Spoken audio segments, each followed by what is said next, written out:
What's your thought about playing football and putting your student athletes in the line of fire potentially? And how do you go about sort of your opinion about the best thing to do for Western Kentucky? Well, I still remain optimistic that we can play football this fall. Certainly, I'm aware of what's out there right now, and I know some leagues have pulled back, and obviously the Big Ten announced it, along with the Pac-12, they're going to go conference only. But based on a number of things, I remain optimistic that we can play. First and foremost, our players want to play. I mean, they are very excited to be back on campus. They've made it abundantly clear that they feel comfortable and they want to play. We brought some back in June. We brought others back July 6th. They all wanted to come back sooner than they were here. So, from their standpoint, there's no apprehension whatsoever. I think the fact that the pro leagues are starting is encouraging. Certainly they're in the early stages of that, but we can learn from them in terms of how they go about this, and the fact that they're underway, to me, is a good sign. I drove home from work last night, and Little League Baseball was happening, and there were fans there.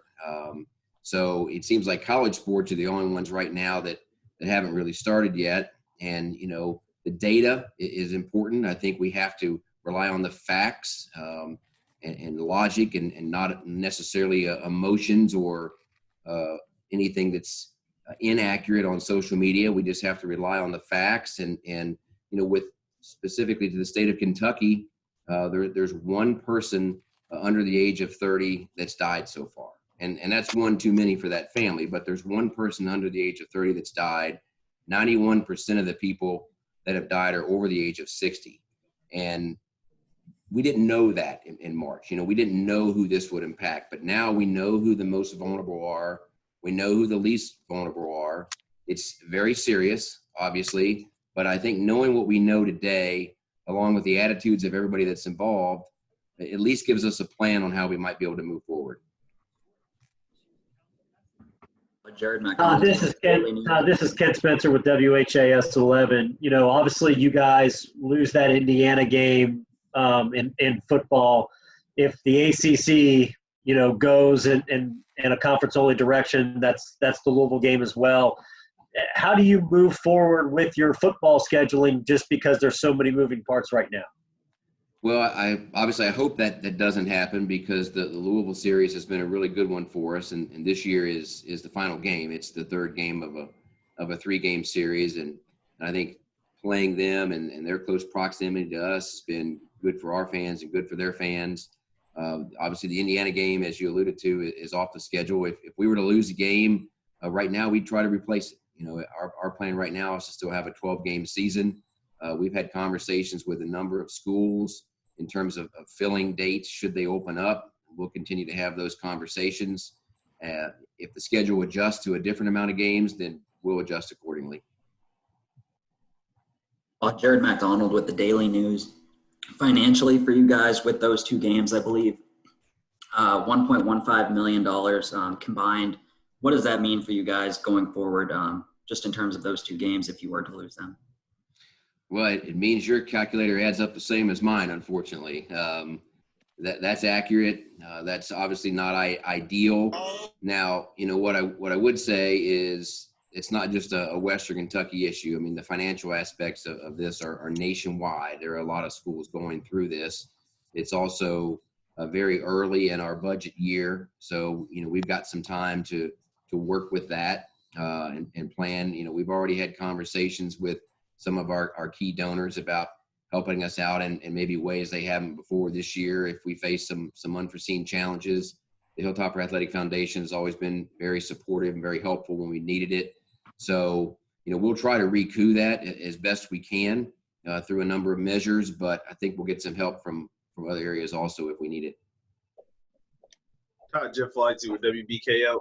Are you a fan of the conference-only style of play? Is that something that, say, if Conference USA came to the athletic directors across the conference, is that something that you would be opposed to or for? Well, I mean, my initial answer is I'm a fan of the way things are, and that's the 12-game season. But that being said, I am a fan of a football season being played under a different format versus no football season being played. So if things change and they look a little bit different, but we're still able to have a season, to me, that's still a lot better than having no season. Todd, Rick Bozich in Louisville, you mentioned you're optimistic about going forward. I know in the ACC there's been talk that some schools were and some weren't. What's your sense of where everybody is in Conference USA? Yeah, that's a good question. I mean, we are probably as spread out as any school in the country is. I mean, we span from El Paso, Texas to Norfolk, Virginia. And obviously people were in very different settings. We have AD calls on a frequent basis. Not everybody's in the same situation right now, but everybody's main focus is still on playing this fall and trying to proceed accordingly. Tim Sullivan from the Courier-Journal. I don't know if you saw it, I assume you did, that Stanford decided to drop 11 sports. They've got a $27 billion endowment. What is the outlook for you in the event that your revenues are sharply curtailed or maybe cut off entirely? Well, I mean, obviously, anything that would change the revenue would be especially challenging for us because I think sometimes it doesn't get noticed, but with as much success as we've had, especially in our top sports that are most noticeable is where we are in budget in Conference USA. We're 12th of the 14 schools in Conference USA in budget, yet have been able to overcome that and be first in championships. And 7 different sport programs have won a championship. But if we have to alter our budget, there's no way around it. It won't be easy. All the easy cuts have long since been made. I do think actually, to some extent, you get questions from, if this continues and you have to make coronavirus affected cuts, what would it look like? In some respects, we've already done that. Since 2012, we've had $7 million in reductions, and we only have 89 full-time employees, and that includes everybody. That's every head coach, assistant coach, and every staff member. So we're already at a really low level. If we had to do anything more, it would just be a very challenging situation for us. Gary, did you have a question? I think you were trying to do. Yeah, Todd, Gary Graves from AP. What is your timetable for the absolute latest that the season can start? I mean, have you thought that far ahead, or are you still just kind of seeing how the conference feels about that? I mean, what's the discussion been among the other ADs? Well, I think we have to be flexible, and I think we have to, as we have been, be willing to adapt. And certainly the Power 5 leagues are going to have a big influence in this in terms of, what they decide. And we've partnered very well with them. I mean, there's 10 conferences that are part of the FBS coalition and all are part of the college football playoff. And, they're sharing information with us and we're sharing information with them. And, my preference would be to kick it off September 3rd against Chattanooga as we're scheduled to. But if that doesn't happen, if we have to alter that, if we have to move it back, I'm still in favor of any scenario that enables us to play a season versus one that doesn't. And not because it's what I want to do, it's what our players want to do. And I know I saw firsthand how disappointed our men and women's basketball players were when the conference tournament got abruptly canceled, and how disappointed the baseball and softball and golf and tennis were when their seasons got ended in the spring. And that was hard seeing the disappointment in them. And so, I don't want our football players to have to go through that or volleyball or soccer or anybody else that might be affected. So, it's what they train for. And they don't get an indefinite amount of time to do this. They're college students for really a very limited amount of time if you think about life. And I know what they've done to put themselves in the position that they're in, and for them to not be able to compete would be really unfortunate. Fred Calgill again with WKY. How do you react to the possible optics of this as you guys move forward? You've got student athletes versus professionals, putting them potentially in the line of fire, especially with the exponential jumps going on mainly around Kentucky, in terms of other teams you might play if you went on the road. Uh, there are those who would argue you're doing this for the money. And how do you respond to the optics of all of that? Well, I mean, again, Fred, the first thing I would say is our players want to play. I mean, there is no apprehension in our locker room at all. They want to play, and they wanted to come back to campus even earlier than we let them back here. Their health and their safety will always be the number one priority that we have.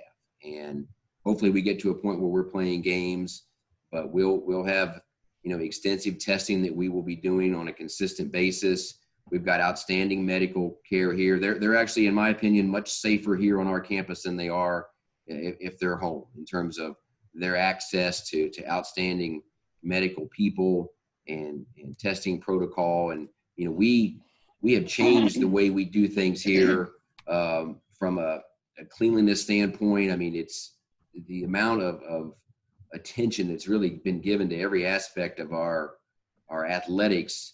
And we didn't have a problem before, but I feel like they've never been in a safer environment in terms of their daily interaction with each other right now. And, we will continue that. Todd, Hunter Smith, WBKO. Have you heard any more about universal guidelines coming down just to make sure that eventually when you do get to competition, whoever you're playing is following the same safety protocols? Well, I think that'll certainly happen at the FBS level. I think there'll be, minimum standards that everybody will have to adhere to, and certainly we will as well. I mean, whatever is required, I feel comfortable in saying we'll do that and then some. I mean, we won't just do the minimum. I mean, we will, we'll take every precaution that we can in order to, to make sure that when our players are competing, that they're in a safe situation. Todd, what do you think accounts for your level of optimism versus Greg Sankey and a lot of other prominent people who seem, if not resigned, deeply worried about the season?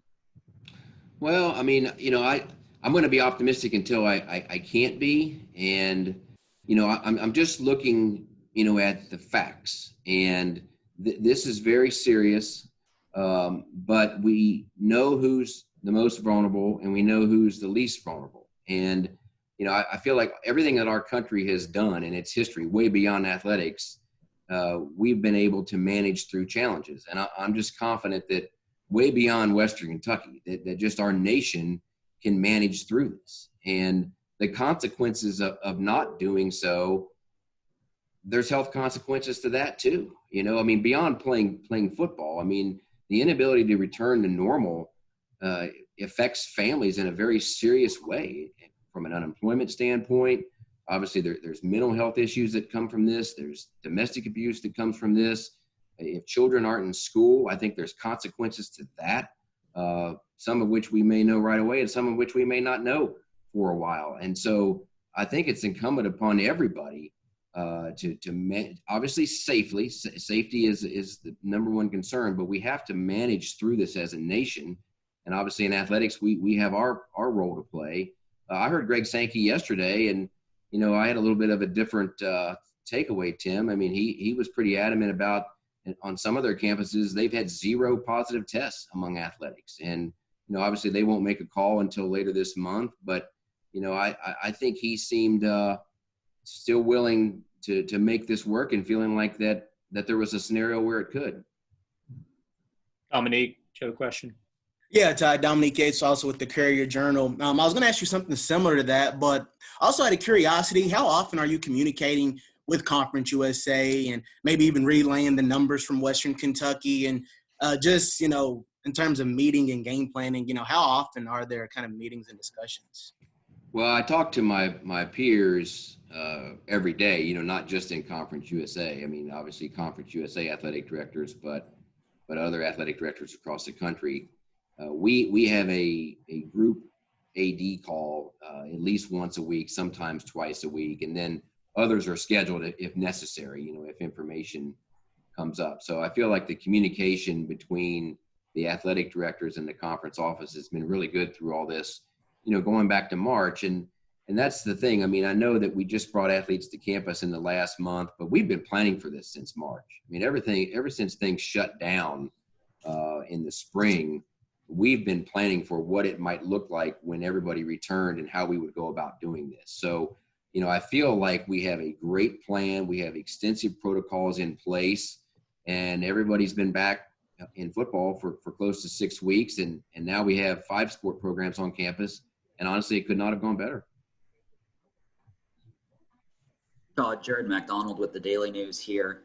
You guys released some info earlier this week about changes in your testing protocol and one staff member who was actively asymptomatic positive. Is there like a number of people that test positive before you shut things down, or has that been discussed at all? Well, I'm not trying to dodge the question. I mean, we haven't kind of come up with like a finite number. Obviously what we will do is adhere to all the state guidelines. Watch out for that cat there, Fred.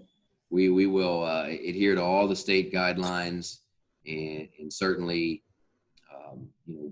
take the advice of our medical professionals and, do what they tell us to do.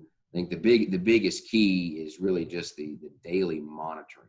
And anybody who has any symptoms, we're testing. Anybody who wants a test, we are administering that. And, we'll continue to do that. We just did extensive antibody testing, last week, and we'll do more testing as we move forward. And certainly as we get closer to playing games, we'll do more testing. And then obviously if we get into a game week situation, like I said before, whatever the minimum that is required, we'll do that and then some. Todd, you've mentioned that the players are very interested, adamant about playing. Have you had individual conversations with a large group of them? Have they texted you? How do you know that? Are there any players at all that chose not to participate?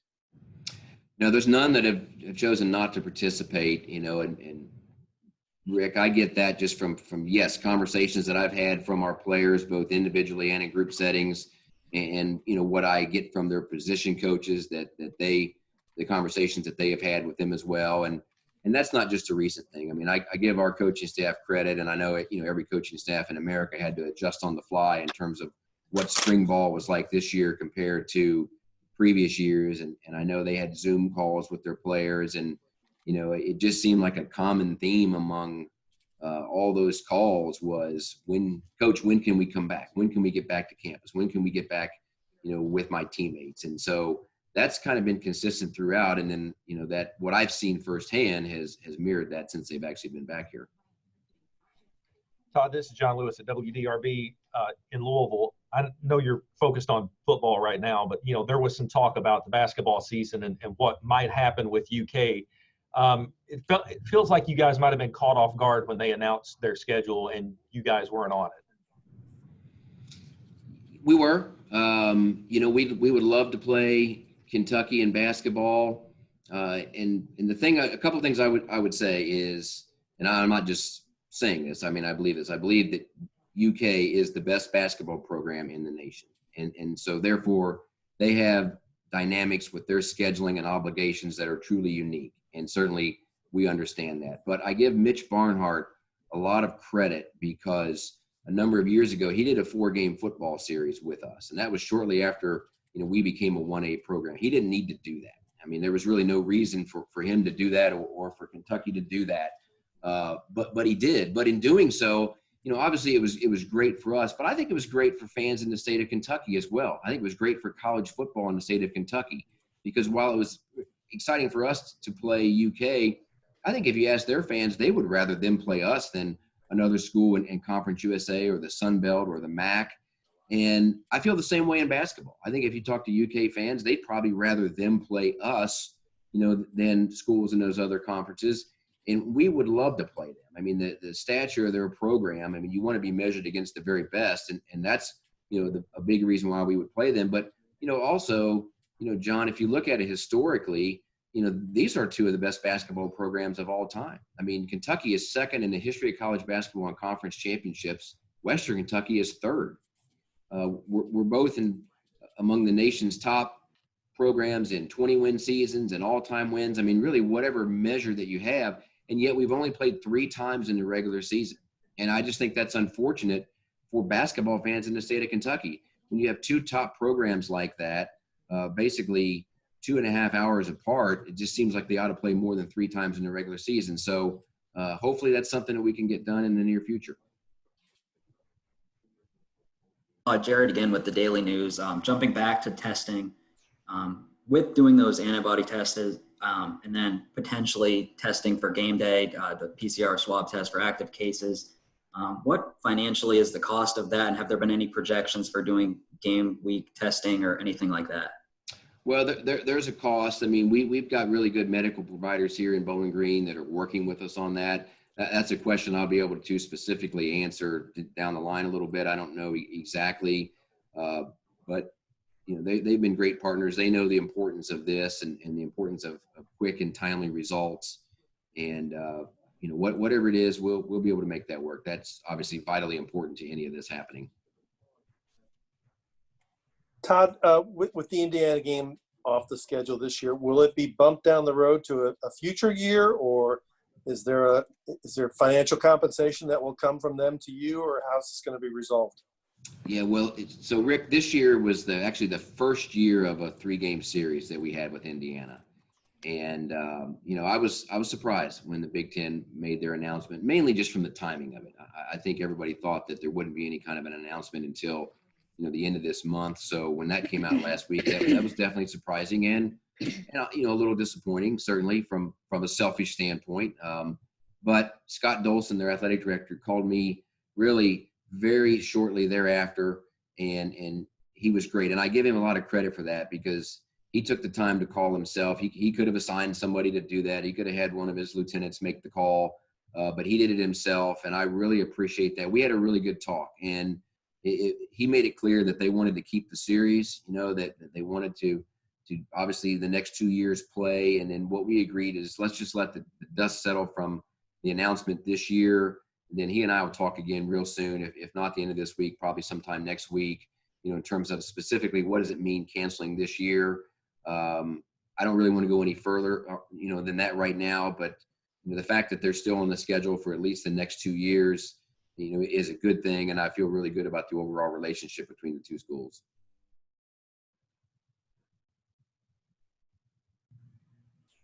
Anything else for Todd? Tyler Mansfield, Rivals.com. Is there anything in place, testing-wise, procedure-wise, I guess ticketing, any kind of like game day stuff for football yet? You guys have with you and Les or anybody else? For fans or for players or? Mostly fans. Well, we're working through all that right now. Certainly there'll be some protocols in place. Temperature checks, certainly a possibility. We'll have hand sanitizers everywhere. Certainly we'll make sure everybody adheres to social distancing. I mean, whatever the requirements are, certainly we will adhere to that. It would be very different, certainly from what it's been in the past. But, again, I think it's kind of like I said. I mean, I think a season, however it looks, is better than no season. And I think fans under whatever the protocols are better than no fans at all. So hopefully that's something that we're talking about, 6 weeks from now. Todd, real quick on the Kentucky basketball and the potential game that kind of went away for you guys. Was that just a one-time deal at Rupp, or were you trying to maybe a multi-year deal? Well, Kent, we would do whatever UK wanted to do. Now, what we were talking about this year was just a game this year.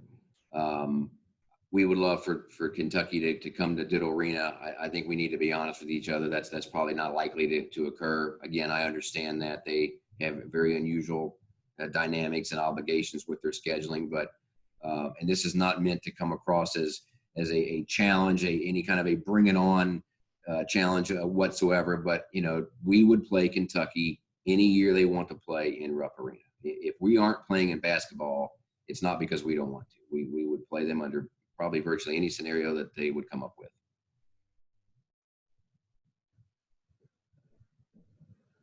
Anything else? All right. Thank you, Todd. Thank you. All right. Thank you all. Thank you, everyone. Appreciate it.